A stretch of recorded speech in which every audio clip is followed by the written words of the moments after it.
नमस्कार साथियों, मेरा नाम है एस एन भारती और आप देख रहे हैं करंट अफेयर सेगमेंट का नया वीडियो। और आज तारीख है आपको 9 अगस्त 2025। हम लोग जो है 9 अगस्त 2025 से जितने भी करंट अफेयर्स के महत्वपूर्ण क्वेश्चन बन सकते हैं उस सभी पर डिस्कस करेंगे।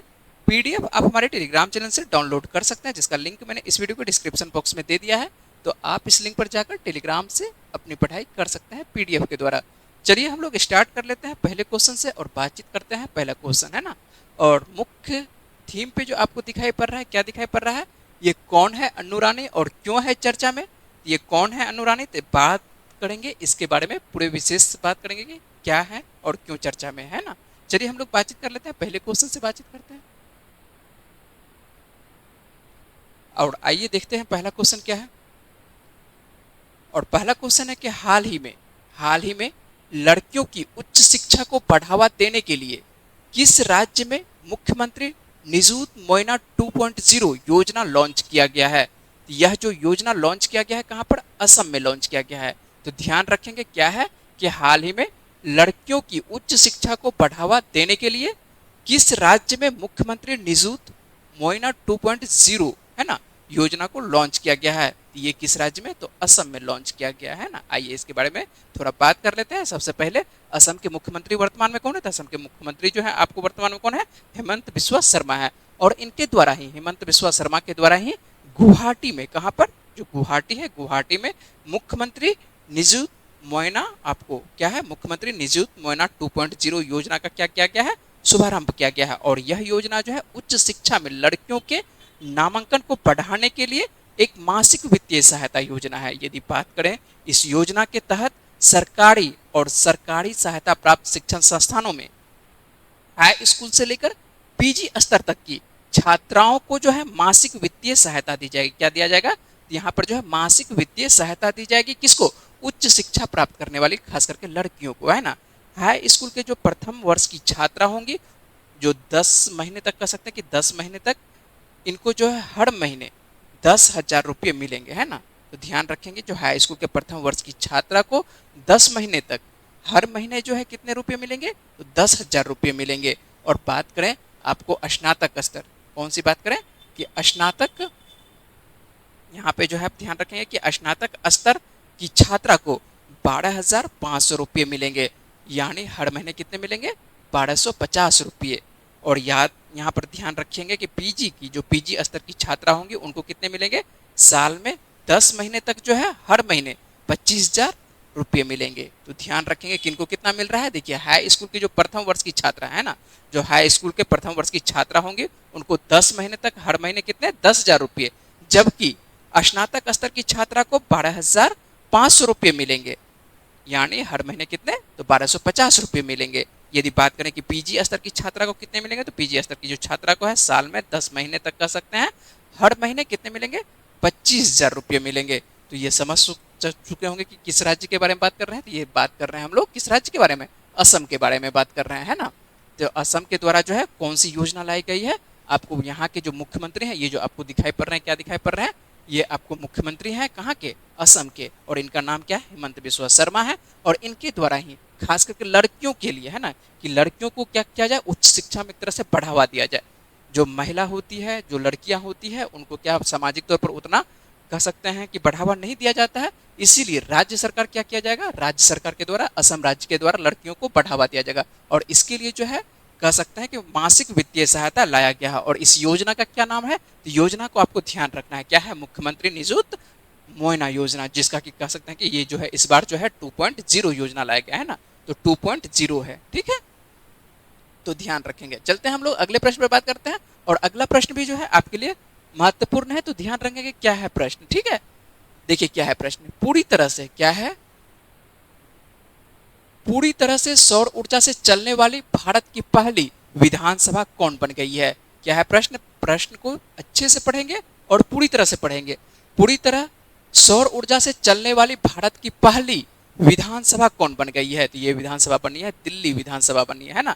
दिल्ली केंद्र शासित प्रदेश है और यहाँ पर आपको क्या देखने को मिलेगा, विधानसभा देखने को मिलता है ना, जहाँ पर की 70 सीटें हैं। यदि बात करें कि दिल्ली विधानसभा में, तो दिल्ली विधानसभा जो है हाल ही में जो है ई विधान का अर्थ होता है कि पेपर लेस, है ना।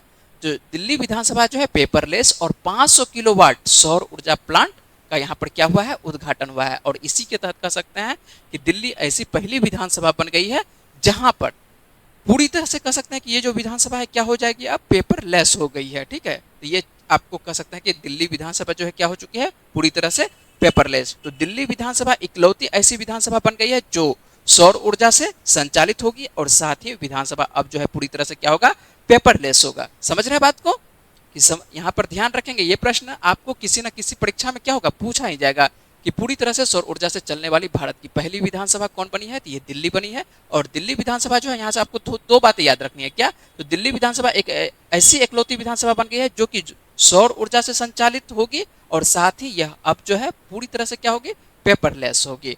तो ध्यान रखेंगे कि पेपरलेस ऐसी कौन सी विधानसभा है, तो दिल्ली विधानसभा है ना।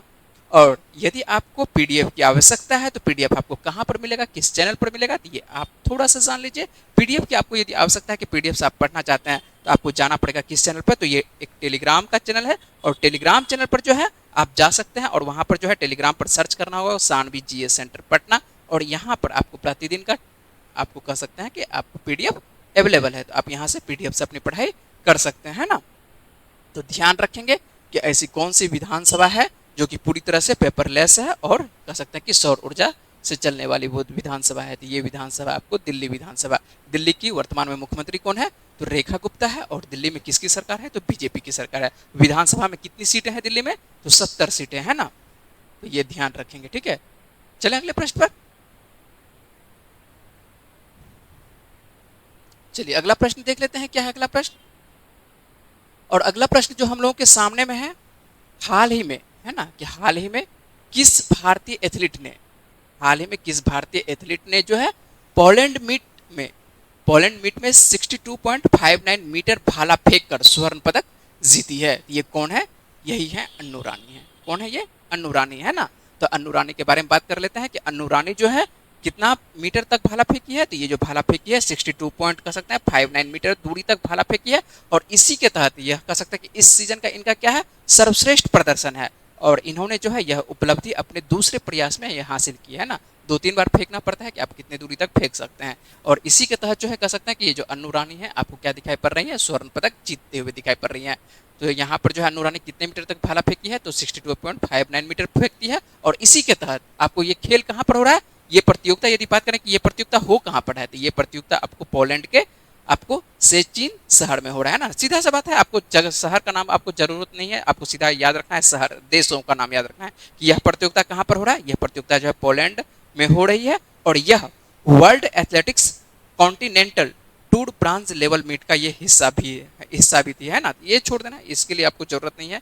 आपको क्या क्या रखना है, इस जगह से प्रश्न ध्यान रखना है कि हाल ही में किस भारतीय एथलीट ने पोलैंड मीट में जो है 62.59 मीटर में जो है भाला फेंककर स्वर्ण पदक जीती है, तो ये कौन है, अन्नू रानी है ना। ये जो आप तस्वीर देखे थे मुख्य पृष्ठ पर जो देखे थे अन्नू रानी का, तो यही है अन्नू रानी जिन्होंने क्या है भाला फेंक। इसी को कौन सा खेल बोला जाता है, इंग्लिश यदि बात करें तो इंग्लिश में आपको बताते हैं कि इसको क्या बोलते हैं, जैवलिन थ्रो बोला जाता है ना। तो जैवलिन थ्रो बोला जाता है, भाला फेंक बोला जाता है। और हाल ही में जो है भाला फेंक दिवस मनाया गया।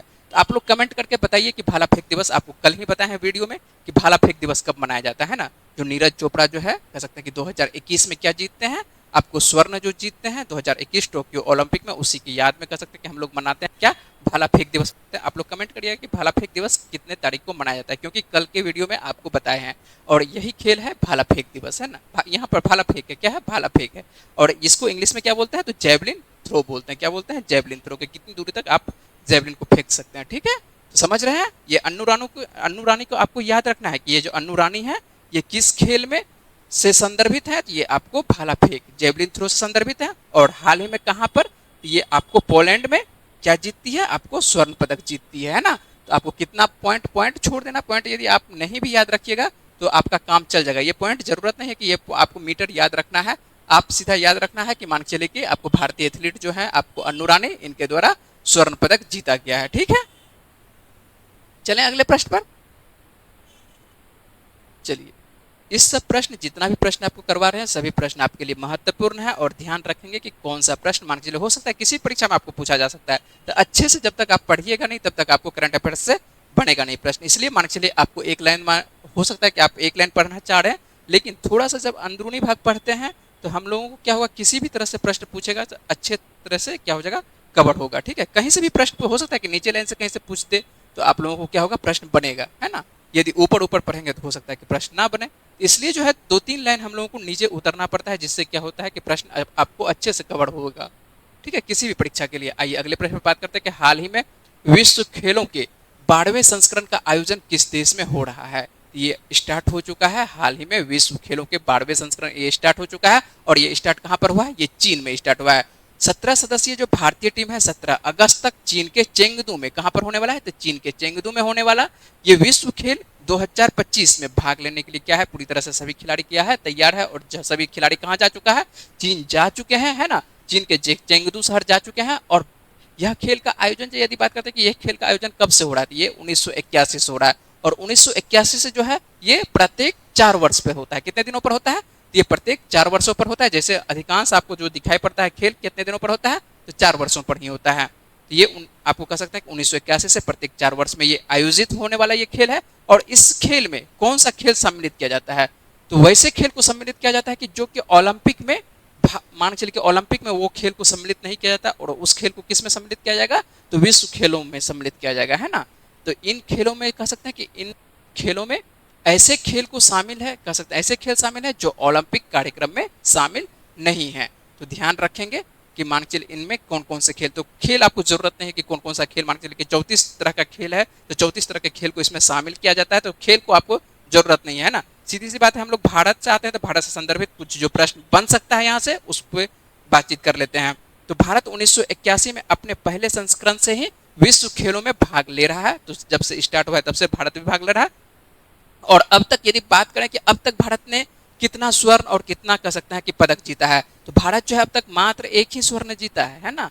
1981 से बात करें कि कितना स्वर्ण भारत के द्वारा जीता गया है, तो भारत के द्वारा मात्र एक स्वर्ण, एक रजत और कांस्य पदक जीता गया है। कितना, एक स्वर्ण, एक रजत और 3 कांस्य पदक सहित कुल 5 पदक जीत चुका है भारत। और देश को कह सकते हैं एकमात्र स्वर्ण पदक कब मिला था, तो ये 2013 में मिला था। किनके द्वारा, ये आदित्य मेहता हैं जो कि बिलियर्ड्स खेल से संदर्भित है। कौन से खेल खेलते हैं, तो ये बिलियर्ड्स खेल खेलते हैं आदित्य मेहता, और इनके द्वारा ही 2013 में कौन सा पदक जीता जाता है, तो स्वर्ण पदक जीता जाता है। तो एक खिलाड़ी का नाम आपको याद रखना है कि आदित्य मेहता।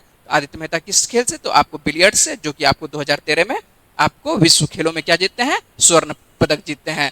तो ध्यान रखना है कि इस बार जो है 12वें संस्करण का आपको विश्व खेलों का आयोजन कहां पर हो रहा है, तो ये खेल का आयोजन हो रहा है चीन के चेंगदू शहर में हो रहा है ना।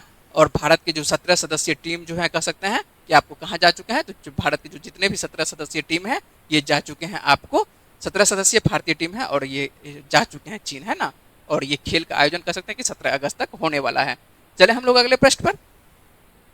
तो अगला प्रश्न देख लेते हैं कि अगला प्रश्न क्या है। अगला प्रश्न आपको दिखाई पड़ रहा है, कश्मीर से संदर्भित है। क्या है प्रश्न, कि कश्मीर घाटी में माल परिवहन के लिए सक्षम पहला रेलवे स्टेशन कौन सा है। क्या है कि कश्मीर घाटी में आपको जो है वस्तु की जो ढुलाई होती है उसके बारे में बात किया जा रहा है, कि वस्तु की जो परिवहन होती है ना, तो वस्तु परिवहन के लिए सक्षम पहला रेलवे स्टेशन कौन सा है। तो ये स्टेशन है आपको अनंतनाग रेलवे स्टेशन। तो अनंतनाग रेलवे स्टेशन कहाँ पर है, तो ये आपको जम्मू कश्मीर में है। और ये जम्मू कश्मीर में यदि बात करें ये किस रेलवे के अंतर्गत आता है, तो ये उत्तर रेलवे के अंतर्गत, जोन के बारे में बात कर रहे हैं कि किस जोन में आता है, ये उत्तर रेलवे के अंतर्गत आता है। और अपने जम्मू डिवीजन, एक नया डिवीजन हाल ही में बना है, कौन सा डिवीजन बना है, तो जम्मू डिवीजन बना है। और जम्मू डिवीजन के अंतर्गत अनंतनाग रेलवे स्टेशन को कह सकते हैं कि वस्तु की आवाजाही के लिए आधिकारिक तौर पर जो है खोल दिया गया है। और इस निर्णय के साथ कह सकते हैं कि अनंतनाग जो अब जो है आने जाने वाले वस्तु दोनों को संभालने के लिए सुसज्जित है, जिससे पूरे कश्मीर में व्यवसायों के लिए एक नया और कुशल परिवहन विकल्प उपलब्ध होगा, है ना। इससे पहले यदि बात करते हैं कि कश्मीर घाटी की बात करें, कश्मीर घाटी में ऐसा कोई भी रेलवे स्टेशन नहीं था जहां से कह सकते हैं कि वस्तु की आवाजाही हो सके। तो वस्तु की आवाजाही के लिए जो आपको दिखाई पड़ रहा है, कौन सा रेलवे स्टेशन दिखाई पड़ रहा है, अब जो है जम्मू कश्मीर के कह सकते हैं कि उत्तर रेलवे के अंतर्गत जो कश्मीर घाटी में है, ये अनंतनाग जो रेलवे स्टेशन दिखाई पड़ रहा है, तो यहाँ पर क्या हो जाएगा, तो माल की आवाजाही के लिए कह सकते हैं ये पूरी तरह से खोल दिया गया। यदि यहाँ पर से वस्तु की आवाजाही होती है तो यहाँ के जो व्यक्ति होंगे उनको क्या होगा, फायदा होगा, है ना। तो ये ध्यान रखेंगे कि मान चलिए अनंतनाग रेलवे स्टेशन के बारे में, ठीक है। चले अगले प्रश्न पर। और अगला प्रश्न हम लोग देख लेते हैं कि क्या है अगला प्रश्न, कि हाल ही में सिलिडस क्या है, हाल ही में आपको सिलिडस 2 कार्यक्रम का उद्घाटन किसने किया है? तो सिलिडस कार्यक्रम का उद्घाटन जो है किनके द्वारा किया गया है? अन्नपूर्णा देवी के द्वारा। अन्नपूर्णा देवी वर्तमान में कौन है? तो ये केंद्रीय महिला एवं बाल विकास मंत्री हैं। कौन है? तो केंद्रीय बाल एवं विकास मंत्री। यदि बात करें कि केंद्रीय महिला एवं बाल विकास मंत्री कौन है वर्तमान में, तो श्रीमती अन्नपूर्णा देवी हैं। और इनके द्वारा ही कहां पर? तो नई दिल्ली में। किसके इनके द्वारा बात कर सकते हैं कि कहां पर, किस स्थान पर? तो ये नई दिल्ली में। और नई दिल्ली में यदि बात करते हैं तो संयुक्त राष्ट्र महिला के प्रमुख क्षमता निर्माण कार्यक्रम, जिसको कि हम लोग बोलते हैं, क्या बोलते हैं? सिलिडस 2 बोलते हैं, अग्रणी महिलाओं के लिए जो है ये कार्यशाला के दूसरे संस्करण का उद्घाटन किया है ना। ये सिलिडस जो है आपको कार्यक्रम देखने को मिल रहा है, क्या देखने को मिल रहा है? ये दूसरा संस्करण इस बार देखने को मिल रहा है। ठीक है, आप लोगों को हो सकता है कि सिलिडस के बारे में ना जानते हो, है ना। तो सिलिडस थोड़ा सा जान लीजिए कि ये संयुक्त राष्ट्र महिला भारत कार्यालय के द्वारा आयोजित यह 2 दिवसीय कार्यशाला है। और महिला आरक्षण अधिनियम जो 2023 में आता है, कब आता है? महिला अधिनियम आरक्षण जो मान लीजिए 2023 में आता है, ऐतिहासिक रूप से जब पारित होता है, कह सकते हैं यहाँ पर एक महत्वपूर्ण अवसर आयोजित की जा रही है ना। तो ये आपको ध्यान रखना है कि ये महिला आरक्षण अधिनियम जो आता है पारित होने के बाद जो है महत्वपूर्ण अवसर आयोजित की जा रही है, जिसके अंतर्गत लोकसभा और राज्यसभा में क्या होती है? महिलाओं के लिए 33% आरक्षण का प्रावधान किया गया है इसके अंतर्गत। तो ये सब बात अभी छोड़ दीजिए, आप लोगों को पॉलिटी में पढ़ाया जाएगा। आपको जब भी मान चलिए कि पॉलिटी पढ़िएगा तो वहां पर आप लोगों को इनके बारे में पढ़ाया जाएगा, महिला आरक्षण अधिनियम के बारे में। अभी आप करंट अफेयर्स के अंतर्गत रहना है। क्या करंट अफेयर्स के अंतर्गत क्या रहिएगा कि हाल ही में सिलिडस 2 पॉइंट जो कार्यक्रम दिखाई पड़ रहा है, सिलिडस 2 दिखाई पड़ रहा है ना। ये कार्यक्रम का उद्घाटन किसके द्वारा? तो कार्यक्रम का उद्घाटन सीधी सी बात है आपको श्रीमती अन्नपूर्णा देवी के द्वारा। तो कहां पर? तो नई दिल्ली में, है ना। और ये किससे संदर्भित है? तो ये महिलाओं से संदर्भित है ना। और वर्तमान में यदि बात करें कि वर्तमान में जो लोकसभा 18वीं लोकसभा है, इसमें महिलाओं का प्रतिनिधित्व कितना प्रतिशत है? तो ये 14% है। ये तो आपको फैक्ट मान के चलिए, आपको जीएस संदर्भित दे देते हैं ना। चलिए अगले प्रश्न पर बात कर लेते हैं।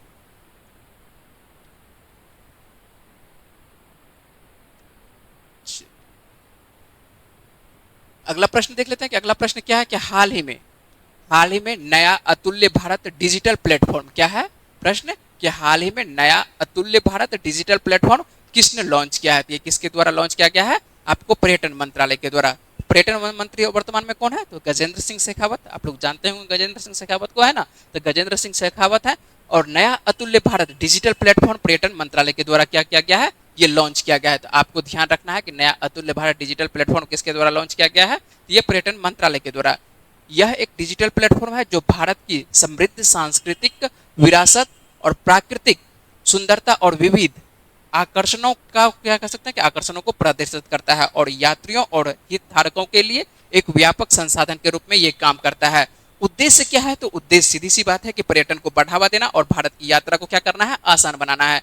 तो ये पर्यटन मंत्रालय का एक उद्देश्य रहता है कि पर्यटन को क्या करना है? बढ़ावा देना है। और भारत की यात्रा को क्या करना है? आसान बनाना है। जितना पर्यटन होगा भारत में, उतना क्या होगा? भारत सरकार को फायदा होगा। इसीलिए जो है पर्यटन मंत्रालय के द्वारा जो है पर्यटन को क्या किया जाता है? बार बार बढ़ावा दिया जाता है ना। तो जो भी मान चलिए कि यदि विदेशी कोई भी आते हैं भारत, तो अपने साथ क्या लेके आएंगे? डॉलर लेके आएंगे। और डॉलर जब लेके आते हैं तो भारत की क्या कह सकते हैं कि सीधी सी बात जो है विदेशी मुद्रा भंडार जो है क्या होता है? यहाँ पर फायदा देखने को मिलता है। इसीलिए जो है भारत सरकार के द्वारा जो है, या किसी भी सरकार के द्वारा, ऐसा केवल भारत सरकार के द्वारा नहीं कह सकते हैं, पर्यटन को बढ़ावा सभी आपको देशों के द्वारा, सभी राज्यों के द्वारा दिया जाता है ना। क्योंकि उससे क्या होता है? फायदा मिलता है राज्यों को भी उसके द्वारा कह सकते हैं, और उसके देश को भी, सभी को फायदा देखने को मिलता है। इसीलिए कह सकते हैं कि पर्यटन को बढ़ावा दिया जाता है। समझ रहे हैं बात को? चलिए अगले प्रश्न पर।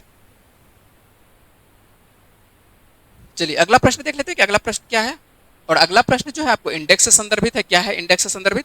हाल ही में AICT इंडेक्स, कौन सा इंडेक्स आया है? AICT इंडेक्स 2025 आया है। और इसमें पूछा जा रहा है किसे भारत में पहला स्थान दिया गया है? तो बेंगलुरु सिटी को दिया गया है ना। कौन सा सिटी को? तो बेंगलुरु सिटी को दिया गया है। तो ये कर्नाटक का, सीधी सी बात है, कर्नाटक की राजधानी भी है। और आपको अधिकांश जो है AI से संदर्भित जो भी काम होती है वो कहाँ पर होती है? आपको बेंगलुरु में होती है। तो हाल ही में AICT इंडेक्स में कह सकते हैं कि भारत का पहला स्थान किसको प्राप्त हुआ है? ये बेंगलुरु को। यदि विश्व में बात करें कि विश्व में बेंगलुरु का किस स्थान पर रखा गया है, तो विश्व में बेंगलुरु को जो है 26वां स्थान पर रखा गया है ना। तो ध्यान रखेंगे बेंगलुरु को जो है ग्लोबल AICT इंडेक्स 2025 में किस स्थान में, ये किस स्थान को प्राप्त किया है? तो बेंगलुरु सिटी जो है आपको 26वां स्थान प्राप्त किया है। और यही भारत की यदि बात करते हैं, भारत में जो है शीर्ष स्थान प्राप्त करता है। ठीक है, तो भारत में आपको शीर्ष स्थान प्राप्त करता है। जबकि यदि बात करें कि विश्व में, तो विश्व में ये कौन सा स्थान प्राप्त करता है, तो ये 26वां स्थान प्राप्त करता है। यह जो है मान के चलिए कि क्या है, यह एक वैश्विक बेंचमार्क रिपोर्ट है जो कृत्रिम बुद्धिमत्ता में शहरों की क्षमता, निवेश और नवाचार के आधार पर उनका क्या करती है, ये मूल्यांकन करती है। तो ध्यान रखेंगे, यह क्या है, एक वैश्विक बेंचमार्क रिपोर्ट है जो कृत्रिम बुद्धिमत्ता में शहरों की क्षमता, निवेश और नवाचार के आधार पर क्या करती है, उनका ये मूल्यांकन करती है। उद्देश्य क्या है, क्या उद्देश्य है, क्यों मानक चलिए कैसा किया जाता है, तो उद्देश्य सीधी सी बात है कि अनुसंधान एवं विकास, बुनियादी ढांचे, शासन और वास्तविक दुनिया में एआई के उपयोग के क्षेत्र में एआई विकास को आगे बढ़ाने वाले अग्रणी वैश्विक शहरी केंद्रों की पहचान करना और उन्हें रैंक करना है। तो ये आपको ध्यान रखना है कि हाल ही में एआईसीटी इंडेक्स 2025 में किसे भारत का पहला स्थान दिया गया है, ये बेंगलुरु सिटी को दिया गया है। ठीक है, तो उम्मीद है कि आपको ध्यान रखना है कि बेंगलुरु सिटी को, भारत में कौन सा स्थान, तो भारत में जो है पहला स्थान। ठीक है, एआई में कह सकते हैं इंडेक्स में भारत में पहला स्थान, और विश्व में यदि बात करें तो विश्व में बेंगलुरु सिटी को कौन सा स्थान, 26वां स्थान प्राप्त हुआ है। तो ध्यान रखेंगे, एआई जो है अभी के तौर पर देखते हैं तो सभी काम जो है एआई से क्या हो जाती है, आसान हो जाती है, और एआई जो है अभी के तौर पर कह सकते हैं कि बहुत ही जरूरी है। ठीक है, चलते हैं अगले प्रश्न पर, बात करते हैं कि अगला प्रश्न क्या है। चलिए अगले प्रश्न बात करते हैं, अगला प्रश्न क्या है, हाल ही में खाद्य एवं शांति के लिए पहला एमएस स्वामीनाथन पुरस्कार किसे सम्मानित किया गया है, ये किसे सम्मानित किया गया है, ये सम्मानित किया गया है एडेमोला ए एडेनले को सम्मानित किया गया है। किनको सम्मानित किया गया है, खाद्य एवं शांति के लिए पहला एमएस स्वामीनाथन पुरस्कार हाल ही में किसे सम्मानित किया गया है, तो ये सम्मानित किया गया है एडेमोला ए एडेनले को सम्मानित किया गया है। तो ध्यान रखेंगे कि एडेमोला ए एडेनले को जो है कौन सा पुरस्कार सम्मानित किया गया है, तो एमएस स्वामीनाथन पुरस्कार से सम्मानित किया गया, जो इस वर्ष कह सकते हैं कि ये पहला पुरस्कार स्टार्ट ही हुआ है ना। तो ये कहाँ के रहने वाले हैं, ये जो आपको दिखाई पड़ रहे हैं एडेमोला ए एडेनले, ये कहाँ के रहने वाले हैं, ये रहने वाले हैं नाइजीरिया, नाइजीरिया के ये प्रोफेसर हैं। तो नाइजीरिया के प्रोफेसर जो एडेमोला ए एडेनले दिखाई पड़ रहे हैं, इन्हीं को एमएस स्वामीनाथन रिसर्च फाउंडेशन और the world academy of sciences के द्वारा जो है स्थापित एमएस स्वामीनाथन पुरस्कार जो है से सम्मानित किया गया है। ये स्थापित किया गया, सबसे पहले तो ये ध्यान रखेंगे, ये पुरस्कार किसके द्वारा स्थापित किया गया था, एमएस स्वामीनाथन रिसर्च एक फाउंडेशन है, और the world academy of sciences ये मान के चलिए एक संस्था है, और इनके द्वारा जो है एक पुरस्कार की स्थापना किया गया है। और वो उस पुरस्कार का नाम क्या रखा गया है, तो एमएस स्वामीनाथन रखा गया। क्या नाम रखा गया, एमएस स्वामीनाथन। और इस वर्ष जो है पहला पुरस्कार ही स्टार्ट किया गया है, इस वर्ष जो है पहला पुरस्कार ही स्टार्ट किया गया। और पहला पुरस्कार किनको दिया गया है, नाइजीरिया के जो प्रोफेसर हैं, कौन है, आपको नाइजीरिया के प्रोफेसर एडेमोला ए एडेनले हैं। ठीक है, तो ये जो आपको तस्वीर दिखाई पड़ रहे हैं, ये आपको नाइजीरिया के प्रोफेसर हैं, कौन है प्रोफेसर का नाम, एडेमोला ए एडेनले हैं। तो इन्हीं को ये कह सकते हैं कि इस वर्ष का जो है एमएस स्वामीनाथन पुरस्कार से सम्मानित किया गया है। तो एमएस स्वामीनाथन पुरस्कार जो है पहला स्वामीनाथन पुरस्कार है, और ये जो है इनको प्राप्त हुआ है। ये कहाँ के रहने वाले हैं, तो ये नाइजीरिया के प्रोफेसर हैं एडेमोला ए एडेनले। ठीक है, और इनको जो पुरस्कार दिया गया किनके द्वारा, तो भारतीय प्रधानमंत्री नरेंद्र मोदी के द्वारा जो है इनको पुरस्कार से सम्मानित किए हैं। ठीक है, और भारत में हरित क्रांति के जनक कौन है, तो भारत में हरित क्रांति के जनक आप लोगों को मालूम होना चाहिए कौन है, तो एमएस स्वामीनाथन है, उन्हीं के कह सकते हैं कि याद में ये सब काम किया जा रहा है। चलते हैं हम लोग अगले प्रश्न पर, बात करते हैं अगला प्रश्न क्या है। अगले प्रश्न पर बात करते हैं कि हाल ही में क्या है, कि हाल ही में दुनिया का सबसे दुर्लभ रक्त समूह क्या नाम है, कि हाल ही में दुनिया का सबसे दुर्लभ रक्त समूह क्या नाम है, दुर्लभ रक्त समूह का, तो CRIV अभी वर्तमान में रखा गया है। CRIV किस देश में खोजा गया है, तो ये खोजा गया है कहां पर, अपने देश भारत में खोजा गया है। तो दुनिया का कह सकते हैं कि दुनिया का सबसे रक्त समूह, आप लोग तो वर्तमान में 4 ही रक्त समूह पढ़े होंगे, है ना। यदि 4 के बारे में पॉजिटिव निगेटिव मिला दे तो मान के चलिए 8 पढ़े होंगे ज्यादा से ज्यादा। ठीक है, तो आप लोग मान के चलिए वैसे अभी तक में कह सकते हैं कि 48 ग्रुप हो चुका है। ठीक है, खोज 48 ग्रुप का हो चुका है, तो सभी का जरूरत नहीं है, लेकिन जो करंट अफेयर्स के अंतर्गत है उसको कम से कम ध्यान रखिए कि मान के चलिए कि दुनिया की यदि बात करें कि दुनिया का सबसे दुर्लभ रक्त समूह CRIV किस देश में खोजा गया है, तो ये आपको कहां पर, भारत में खोजा गया है। भारत और ब्रिटेन के वैज्ञानिकों ने एक नए अत्यंत दुर्लभ मानव रक्त समूह का क्या किया गया है, खोज किया है, CRIV की पहचान की है। और ये महिला है कहां पर, यदि भारत की है तो भारत की है कहां पर, तो भारत की बेंगलुरु, अभी जस्ट बात की थी बेंगलुरु का, तो बेंगलुरु के निकट जो है आपको एक शहर देखने को मिलता है, कोलार शहर देखना। और वैसे कोलार खान के नाम से भी आप लोग जानते होंगे, है ना, सोने की खान यहाँ पर है। ठीक है, तो सोने की खान यहाँ पर यह शहर भी है, तो आपको ध्यान रखना है कि बेंगलुरु के निकट आपको एक शहर देखने को मिलता है, कोलार देखने को मिलता है। और यहाँ की एक 38 वर्षीय महिला है, इनमें जो है आपको एक अज्ञात रक्त समूह पाया गया है, जिसे जो है अब औपचारिक रूप से CRIB के रूप में मान्यता प्राप्त है। विशेषज्ञों का मानना है कि यह जो है अब तक का खोजा गया सबसे दुर्लभ रक्त समूह है। हो सकता है, ऐसा माना गया कि ये अब तक का जो है दुर्लभ रक्त समूह हो सकता है, और केवल एक ही व्यक्ति में इसकी क्या हुई है, पुष्टि हुई है। ये आप लोगों को ध्यान रखना है कि हाल ही में दुनिया का सबसे दुर्लभ रक्त समूह कहां पर खोजा गया है। ये रक्त समूह खोजा गया है अपने भारत में, है ना। वर्तमान में इसका नाम यदि बात करें कि इसका नाम वर्तमान में क्या रखा गया है, तो CRIB अभी रख दिया गया है। हो सकता है कि इसका नाम परिवर्तन कर भी दिया जाए, लेकिन अभी इसी नाम से मान के चलिए इसको जाना जाएगा, ठीक है। तो दुनिया का सबसे दुर्लभ रक्त समूह यदि बात करें कि दुनिया का सबसे दुर्लभ रक्त समूह किस देश में खोजा गया है, तो इसका जो खोज हुआ है कहां पर, अपने देश भारत में ही हुआ है, ठीक है।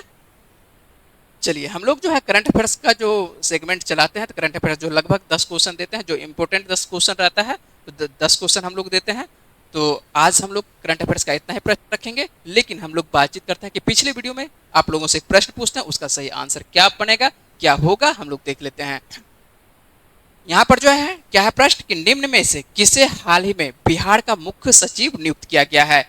तो आने वाले जो है 1 सितंबर से, है ना, तो 1 सितंबर से जो है आपको सचिव कौन बन जाएंगे, जो बिहार के जो नए सचिव बनेंगे कौन होंगे, तो आपको प्रत्यय अमृत होंगे। कौन होंगे, तो प्रत्यय अमृत होंगे। तो 1 सितंबर कह सकते हैं कि आने वाले जो है आपको 1 सितंबर से आपको बिहार के नए सचिव होंगे, कौन होंगे, प्रत्यय अमृत होंगे। प्रत्यय अमृत जो है आपको जो दिखाई पड़ेंगे मुजफ्फरपुर के, और ये जो है नीतीश कुमार के क्या है, कह सकते हैं कि नीतीश कुमार के चहेते व्यक्ति हैं, और इसी वजह से नीतीश कुमार का कह सकते हैं कि अभी जो है सर्वाधिक काम कहाँ पर है, पटना में ही है। इसी वजह से जो है आपको दिखाई पड़ते हैं प्रत्यय अमृत को क्या दिखाई पड़ते हैं कि पटना लाते हुए दिखाई पड़ते हैं, और कह सकते हैं, और पटना क्या कह सकते हैं, और आपको बिहार कह सकते हैं। पटना में है तो मान लीजिए यहाँ पर रहेंगे तो पूरे बिहार कंट्रोल रहेगा, है ना।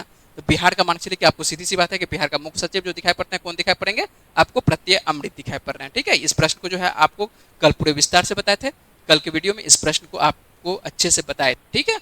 आइए हम लोग देख लेते हैं आज का क्या प्रश्न है।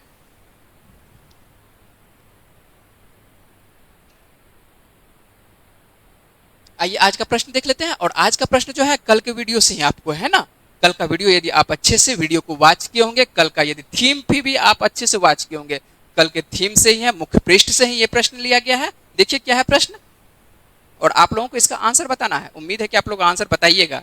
आंसर क्या है, देखते हैं कि क्या होगा आंसर। आप लोग पहले प्रश्न पढ़ लेते हैं कि निम्न में से किसे ऑस्ट्रेलियाई पर्यटन अभियान का ब्रांड एम्बेसडर नियुक्त किया गया है।